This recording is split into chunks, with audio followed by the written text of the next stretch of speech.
सन्मान्य अध्यक्ष महोदया, सन्मान्य सदस्य अभितजी वंजारी यांनी जी भूमिका या ठिकाणी विचारलेली आहे की या ठिकाणी केंद्रीय खनिज विभागाने ही जागा त्यांना देण्याचे ध्वनित केलं आणि अलोकेट नाही केली आणि वन विभाग महाराष्ट्र राज्य किंवा केंद्रीय वन विभागाने सुद्धा याच्यावर आपली भूमिका घेतलेली नाही।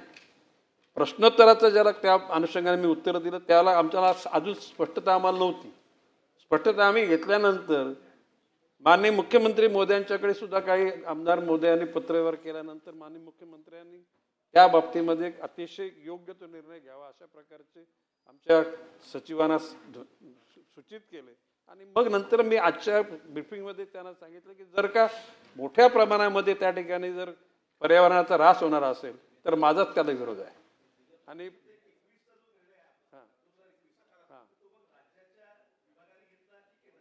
नाही नाही नाही नाही राज्याच्या आणि निर्णय घेतलेलाच नाहीये।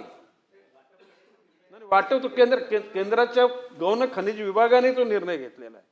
वन विभागात त्याच्यामध्ये कसला ना राज्याच्या ना केंद्राच्या वन विभागाचा अभिप्राय तिथे आलेला नाही ना आजच्या क्षणाला त्या परिसरामध्ये अशा प्रकारच्या खाणी निर्माण होऊ नयेत या मताचं राज्य सरकार आहे।